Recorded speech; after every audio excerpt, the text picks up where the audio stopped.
Hi friends, welcome to my channel. ಇವತ್ತು ಬಿರಿಯಾನಿ ಮಾಡೋಕ್ಕೆ ರುಬ್ಕೊಳ್ಳೋದು ತುಂಬ ಈಸಿಯಾಗಿರುತ್ತೆ. ಏನೇನು ಬೇಕು ಅಂತ ನೋಡೋಣ ಬನ್ನಿ. ನೋಡಿ, ಇಲ್ಲಿ ತೋರಿಸ್ತಾ ಇರೋಂಗೆ ಟೊಮೆಟೊ ಚಿಕ್ಕ ಚಿಕ್ಕದು 2 ತೊಗೊಂಡಿದ್ದೀನಿ, ದಪ್ಪದು ಒಂದು ಈರುಳ್ಳಿ ತೊಗೊಂಡಿದ್ದೀನಿ, ಮತ್ತು ಒಂದು ಟೊಮೆಟೊ ತೊಗೊಂಡಿದ್ದೀನಿ, ಈರುಳ್ಳಿ, ಬೆಳ್ಳುಳ್ಳಿ ಮತ್ತು 15 ಹಸಿಮೆಣಸಿನ್ಕಾಯಿ, ಕೊತ್ತಂಬರಿ ಸೊಪ್ಪು, ಪುದೀನ ಸೊಪ್ಪು ತೊಗೊಂಡಿದ್ದೀನಿ. ಮತ್ತು ಇಲ್ಲಿ ಮಸಾಲೆ ಐಟಮ್ ಎಲ್ಲ ತೊಗೊಂಡಿದ್ದೀನಿ. ಚಕ್ಕೆ, ಲವಂಗ, ಏಲಕ್ಕಿ, ಕಲ್ಲುವ್ವ, ಸೋಂಪು ಎಲ್ಲ ತೊಗೊಂಡಿದ್ದೀನಿ. ಪಲಾವ್ ಎಲೆ ಎಲ್ಲ ತೊಗೊಂಡಿದ್ದೀನಿ. ಈಗ ಇದನ್ನೆಲ್ಲನೂ ಎಣ್ಣೆಗೆ ಹಾಕ್ಕೊಂಡು ಫ್ರೈ ಮಾಡ್ಕೊಳ್ಳೋಣ ಬನ್ನಿ. ಬಾಣಲಿಗೆ ಹಾಕ್ಕೊಂಡು ಈಗ 2 ಟೇಬಲ್ ಸ್ಪೂನು ಆಯಿಲ್ ಹಾಕ್ಕೊಂಡಿದ್ದೀನಿ ಬಾಣಲಿಗೆ. ಓಕೆನಾ. ಈಗ ಈರುಳ್ಳಿ ಮತ್ತು ಬೆಳ್ಳುಳ್ಳಿ ಎಲ್ಲ ಹಾಕ್ಕೊಂಡು ಫ್ರೈ ಮಾಡೋಣ. ಈಗ ಬೆಳ್ಳುಳ್ಳಿ ಹಾಕ್ಕೊತಾ ಇದ್ದೀನಿ ಫ್ರೈ ಮಾಡೋಕ್ಕೆ, ಮತ್ತು ಈರುಳ್ಳಿ. ಫ್ರೆಂಡ್ಸ್, ನಾನು ಇದರಲ್ಲಿ ಶುಂಠಿ ಮರ್ತೋಗಿದ್ದೀನಿ, ಶುಂಠಿ ಹಾಕ್ಕೊಳ್ತೀನಿ ಇವಾಗ. ನೋಡಿ, ಮತ್ತು ಈರುಳ್ಳಿ ಜೊತೆನೇ ಹಸಿಮೆಣಸಿನ್ಕಾಯಿನೂ ಹಾಕ್ಕೊತಾ ಇದ್ದೀನಿ. ಇವಾಗ ಫಸ್ಟ್ ಈರುಳ್ಳಿ, ಬೆಳ್ಳುಳ್ಳಿ, ಹಸಿಮೆಣಸಿನ್ಕಾಯಿ ಫ್ರೈ ಮಾಡ್ಕೊಂಡ್ಬಿಡೋಣ. ಫ್ರೈ ಮಾಡ್ಕೊಂಡ್ಮೇಲೆ ಮಿಕ್ಕಿದ ಐಟಮ್ ಎಲ್ಲ ಹಾಕ್ಕೊಂಡು ಫ್ರೈ ಮಾಡ್ಕೊಳ್ಳೋಣ. ಇವತ್ತು ಎಲ್ಲ ಒಟ್ಟಿಗೆ ಸೇರಿ ರುಬ್ಬಿಟ್ಟು ಮಾಡ್ತಾ ಇರೋದು. ಇದು ತುಂಬಾ ಚೆನ್ನಾಗಿರುತ್ತೆ. ನೀವು ಸಹ ಮನೇಲಿ ಟ್ರೈ ಮಾಡಬೇಕು. ಹಾಗೆ ನಿಮ್ಮ ಅಭಿಪ್ರಾಯಗಳನ್ನೆಲ್ಲ ತಿಳಿಸಿ. ಇದು ಮಂಗಳವಾರದ ಬಾಡೂಟ, ಹೊಸದಕ್ಕೆ ಬಾಡೂಟಕ್ಕೆ ಬಿರಿಯಾನಿ ಬೆಳಗ್ಗೆ ಇದು. ನೋಡಿ, ಇಷ್ಟು ನಾನು ಶುಂಠಿ ತೊಗೊತಾ ಇದ್ದೀನಿ, ತೊಳೆದಿಟ್ಕೊಂಡಿದ್ದೀನಿ. ಈಗ ಕಟ್ ಮಾಡ್ಕೊಳ್ಳೋಣ. ಇದನ್ನು ಚೆನ್ನಾಗಿ ಫ್ರೈ ಆಗ್ತಾಯಿದೆ. ಸ್ವಲ್ಪ ಕೆಂಪು ಆಗೋದಂತ ಫ್ರೈ ಮಾಡ್ಕೊಬೇಕು ಇದನ್ನು. ನೋಡಿ, ಇದು ಅರ್ಧಂಬರ್ಧಮ್ಮು ಫ್ರೈ ಆಗಿದೆ. ಈಗ ಶುಂಠಿ ಹಾಕ್ಕೊತಾ ಇದ್ದೀನಿ, ಮತ್ತು ಟೊಮೆಟೊ, ಮತ್ತು ಪುದೀನ ಸೊಪ್ಪು ಹಾಕ್ಕೊಂಡಿದ್ದೀನಿ. ಅದರ ಜೊತೆಗೇ ಎಲ್ಲ ಇಟ್ಕೊಂಡಿರೋ ಅಂಥ ಮಸಾಲ ಐಟಮು ಹಾಕ್ಕೊಳ್ತಾ ಇದ್ದೀನಿ. ಪಲಾವ್ ಎಲೆನೇ ಇದರಲ್ಲಿ ಹಾಕ್ಕೊಂಬಿಟ್ರೆ ಬಾಯಿಗೆ ಸಿಗೋಲ್ಲ, ಅದಕ್ಕೆ. ನೋಡಿ, ಚೆನ್ನಾಗಿ ಹಾಕಿ ಇದನ್ನೆಲ್ಲ ಫ್ರೈ ಮಾಡೋಣ. ಹಸಿ ವಾಸನೆ ಹೋಗೋವರೆಗೂ ಫ್ರೈ ಮಾಡಿಬಿಟ್ಟು. ನೋಡಿ, ಚೆನ್ನಾಗಿ ಕೊತ್ತಂಬರಿ ಸೊಪ್ಪು ಬೇಕಂದರೆ ಇದ್ರ ಜೊತೆನೂ ಸ್ವಲ್ಪ ಹಾಕ್ಕೊಳ್ಳಿ ಫ್ರೈ ಮಾಡೋಕ್ಕೆ. ಆಮೇಲೆ ಬೇಕಾದರೆ ನೀವು ಸಪ್ರೇಟಾಗಿ ಕುಕ್ಕರ್ ಲಾಕ್ ಮಾಡುವಾಗ ಮತ್ತೆ ಹಾಕ್ಕೊಬೋದು. ತುಂಬ ಚೆನ್ನಾಗಿರುತ್ತೆ. ಇದಕ್ಕೆ ನಿಮಗೆ ಹುಳಿ ಜಾಸ್ತಿ ಬೇಕಂದರೆ ಟೊಮೆಟೊನ ನೀವು ಎಕ್ಸ್ಟ್ರಾ ಜಾಸ್ತಿ ಹಾಕ್ಕೊಂಡು ಮಾಡ್ಬೋದು. ಹಾಗೆ ಬೇಡ ಅಂತ ಅಂದರೆ ಮೊಸರು ಯೂಸ್ ಮಾಡ್ಬೋದು. ಅದ್ರ ಬದಲು ನಿಂಬೆಹಣ್ಣು ಯೂಸ್ ಮಾಡಿ, ತುಂಬಾ ಟೇಸ್ಟಿಯಾಗಿರುತ್ತೆ. ಈಗ ಇದು ಚೆನ್ನಾಗಿ ಫ್ರೈ ಮಾಡ್ಕೊಳ್ಳೋಣ. ನೋಡಿ, ಫ್ರೈ ಆಗಿದೆ. ಇದನ್ನು ಸ್ವಲ್ಪ ತಾಡಕ್ಕೆ ಇಟ್ಬಿಟ್ಟು ನಾವು ಆಮೇಲೆ ರುಬ್ಕೊಳ್ಳೋಣ. ಹಾಗೆ ನೋಡಿ, ನಾನು ಅಕ್ಕಿ 1 kg ತೊಗೊಂಡಿದ್ದೀನಿ, ಮತ್ತು ಚಿಕನ್ನು ಸಹ 1 kg ತೊಗೊಂಡಿದ್ದೀನಿ. ನೋಡಿ, ಇಲ್ಲಿ ಚಿಕನ್ ತೊಗೊಂಡಿಟ್ಕೊಂಡಿದ್ದೀನಿ. ಇದು 1.5 kg ಇದೆ. ಅದು 1 kg ಅಕ್ಕಿಗೆ ನಾನು 1.5 kg ಚಿಕನ್ ಹಾಕ್ಕೊತಾ ಇದ್ದೀನಿ. ಇಲ್ಲ, ನೀವು 1 kg ಅಕ್ಕಿಗೆ 1 kg ಚಿಕನ್ ಹಾಕ್ಕೊಬೋದು. ಅಂದರೆ ಪೀಸ್ ಜಾಸ್ತಿ ಸಿಗಬೇಕು ಅಂದರೆ ನಾವು ಅರ್ಧ kg, 3/4 kg ಅಕ್ಕಿ, 1 kg ಚಿಕನ್ ಹಾಕ್ಕೊಬೋದು. ಓಕೆನಾ. ನೋಡಿ, ಗರಂ ಮಸಾಲ 1 ಸ್ಪೂನು, ಅರಿಶಿನ ಸ್ವಲ್ಪ. ಈಗ ಧನಿಯಾ ಪುಡಿ ಹಾಕ್ಕೊತಾ ಇದ್ದೀನಿ 1 ಸ್ಪೂನು, 2 ಸ್ಪೂನು. 1 kgಗೆ 2 ಸ್ಪೂನ್. ಇದು ಮನೆ ಧನಿಯಾ, ಅದಕ್ಕೆ 2 ಸ್ಪೂನ್ ಮಾತ್ರ ಹಾಕ್ಕೊತಾ ಇದ್ದೀನಿ. ಈಗ ರುಬ್ಕೊಂಬರೋಣ. ನೋಡಿ ಫ್ರೆಂಡ್ಸ್, ಇವಾಗ ಇದು ಮಸಾಲೆ ರುಬ್ಬಿಟ್ಕೊಂಡಿದ್ದೀನಿ. ಅಕ್ಕಿ ನೆನೆಸಿಟ್ಕೊಂಡಿದ್ದೀನಿ. ಇಲ್ಲಿ ಚಿಕನ್ ತೊಳೆದಿಟ್ಕೊಂಡಿದ್ದೀನಿ.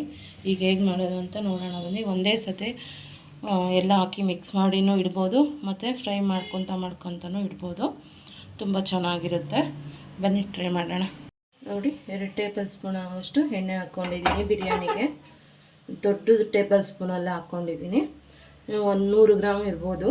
ಮತ್ತು ಆಯಿಲ್ ಹಾಕಿದಾದ್ಮೇಲೆ ಚಿಕನ್ನ ಅದರಲ್ಲಿ ಹಾಕ್ಕೊಳ್ಳೋಣ. ಹೀಟ್ ಆಗ್ತಾಯಿದೆ ಆಯಿಲು. ನೋಡಿ, ಚಿಕನ್ನು ಹಾಕ್ಕೊತಾ ಇದ್ದೀನಿ. ಬಿಸಿ ಆದಮೇಲೆ ಎಣ್ಣೆ ಹಾಕಿದ್ರೆ ಇದಿರುತ್ತೆ, ಅದಕ್ಕೆ ಇವಾಗಲೇ ಹಾಕ್ಕೊತಾ ಇದ್ದೀನಿ. ಇವಾಗ ನಾನು ಇಟ್ಕೊಂಡಿದ್ದು ಚಿಕನ್ ಎಲ್ಲ ಹಾಕ್ಕೊಂಡಿದ್ದೀನಿ. ಚೆನ್ನಾಗಿ ಅದನ್ನು ಫ್ರೈ ಮಾಡ್ಕೊಳ್ಳೋಣ. ಸ್ವಲ್ಪ ತೇವಾಂಶ ಎಲ್ಲ ಹೋಗುತ್ತೆ. ಮತ್ತು ಅದ್ರ ಜೊತೆಗೇ ಒಂದು ಸ್ವಲ್ಪ ಅರಿಶಿನ ರುಬ್ಬಕ್ಕೂ ಹಾಕ್ಕೊಂಡಿದ್ದೀವಿ.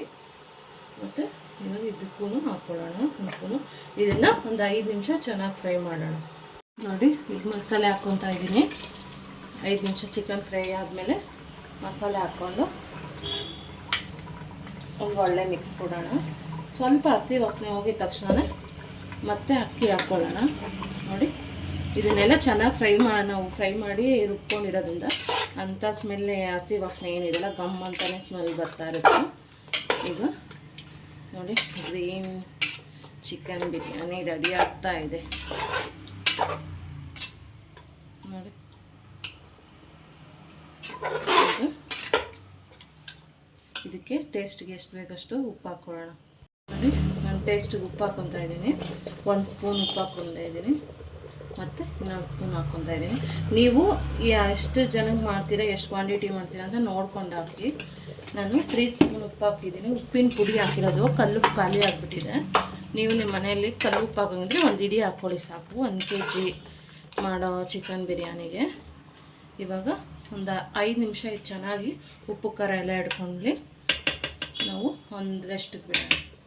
ಈಗ ಚಿಕನ್ ಕುದೀತಾ ಇದೆ. ಈಗ ಅಕ್ಕಿ ಹಾಕ್ಕೊತಾ ಇದ್ದೀನಿ. ಅಕ್ಕಿ ಹಾಕ್ಕೊಂಡು ಮತ್ತೆ ಪಕ್ಕದಲ್ಲಿ ನಾವು ಬಿಸಿನೀರು ಕಾಯಿಸಿ ಇಟ್ಕೊಂಡಿರಬೇಕು. ಈಗ ಅಕ್ಕಿ ಹಾಕ್ಕೊಂಡಿದ್ದೀನಿ. ಚೆನ್ನಾಗಿ ಮಿಕ್ಸ್ ಮಾಡೋಣ. ಒಂದು ಒಳ್ಳೆ ಮಿಕ್ಸ್ ಕೊಡೋಣ. ಇದಕ್ಕೆ ನಾವು ಎಷ್ಟು ಬೇಕೋ ಅಷ್ಟು ನೀರು ನೋಡಿಕೊಂಡು ಯೂಸ್ ಮಾಡಬೇಕು. ಈಗ ಬಿಸಿನೀರು ಹಾಕ್ಕೊಳ್ಳೋಣ. ಈಗ ಕಾಯಿಸಿ ಇಟ್ಕೊಂಡಿರೋ ನೀರು ಹಾಕ್ಕೊತಾ ಇದ್ದೀನಿ. ಎಷ್ಟು ಬೇಕೋ ಒಂದು ಗ್ಲಾಸ್ ಅಕ್ಕಿಗೆ 1.5 ಗ್ಲಾಸ್ ನೀರು. ನೋಡಿ ಈಗ ಸರಿ ಹೋಗಿದೆ. ಮತ್ತು ಇದಕ್ಕೇ ಆವಾಗಲೇ ಮಿಕ್ಕಿಸ್ಕೊಂಡಿರೋ ಅಂಥ ಕೊತ್ತಂಬರಿ ಸೊಪ್ಪು ಹಾಕ್ಕೊಳ್ಳೋಣ, ಚೆನ್ನಾಗಿರುತ್ತೆ. ಹಾಗೆ ಇದಕ್ಕೆ ನಿಂಬೆಹಣ್ಣು ರಸನು ಈಗಲೇ ಹಾಕ್ಕೊಬೇಕು. ಅರ್ಧ ನಿಂಬೆಹಣ್ಣು ತೊಗೊಂಡಿದ್ದೀನಿ. ಈಗ ಇದರೊಳಗಡೆ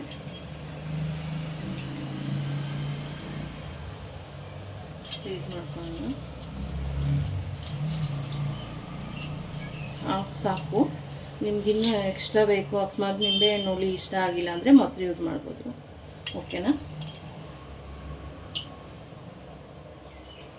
ಇವಾಗ ಒಂದು ಒಳ್ಳೆ ಮಿಕ್ಸ್ ಕೊಟ್ಟು ಈಗ ಕ್ಲೋಸ್ ಮಾಡ್ಬೋದು ಲಿಡ್ಡು. ಇದೊಂದು ಕುದಿ ಬರಲಿ. ಕುದಿ ಬಂದಮೇಲೆ ಲಿಡ್ ಕ್ಲೋಸ್ ಮಾಡಿಬಿಟ್ಟು ಕೂಗಿಸ್ಕೊಂಡ್ರೆ ಗ್ರೀನ್ ಬಿರಿಯಾನಿ ರೆಡಿ ಆಗುತ್ತೆ. ಓಕೆ ಫ್ರೆಂಡ್ಸ್, ಈಗ ತಾನೇ ಓಪನ್ ಮಾಡಿದೆ, ಬಿಸಿ ಬಿಸಿ ಇದೆ. ನೋಡಿ ಗ್ರೀನ್ ಚಿಕನ್ ಬಿರಿಯಾನಿ ರೆಡಿ ಆಯಿತು. ಹೀಗೆ ಬಿಸಿ ಬಿಸಿ ಇರೋದಕ್ಕೆ ಸ್ವಲ್ಪ ಮುದ್ದೆ ಥರ ಕಾಣಿಸ್ತಾ ಇದೆ ಅಷ್ಟೇ. ಆರಾದ್ಮೇಲೆ ಸರಿ ಹೋಗುತ್ತೆ. ತುಂಬಾ ಚೆನ್ನಾಗಿ ಬಂದಿದೆ. ನೀವು ಮನೇಲಿ ಟ್ರೈ ಮಾಡಿ ಹೇಗಿದೆ ಅಂತ ಕಮೆಂಟ್ ಮೂಲಕ ತಿಳಿಸಿ. ಪೀಸ್ ಸಹ ಬೆಂದಾಯಿತು ಚೆನ್ನಾಗಿ. ಇದರ ಮೊಸರು ಬಜ್ಜಿ ಜೊತೆ ತುಂಬಾ ಚೆನ್ನಾಗಿರುತ್ತೆ. ನೀವು ಕೂಡ ಸಹ ಟ್ರೈ ಮಾಡಿ ಮನೆಯಲ್ಲಿ. ನೋಡಿ ಸಖತ್ತಾಗಿ ಬಂದಿದೆ, ಚೆನ್ನಾಗಿ ಬೆಂದು ಹೋಗಿದೆ. ಓಕೆನಾ? ಮನೇಲಿ ತಿಂದು ಹೇಗಿದೆ ಅಂತ ಟ್ರೈ ಮಾಡಿ ಹೇಳಿ. ಓಕೆ ಫ್ರೆಂಡ್ಸ್, ಬಾಯ್. ಸಬ್ಸ್ಕ್ರೈಬ್ ಮಾಡಿ, ಹಾಗೆ ಲೈಕ್ ಮಾಡೋದನ್ನ ಪ್ಲೀಸ್ ಮರಿಬೇಡಿ. ಕಮೆಂಟ್ ಮೂಲಕ ನಿಮ್ಮ ಅಭಿಪ್ರಾಯನ ತಿಳಿಸಿ.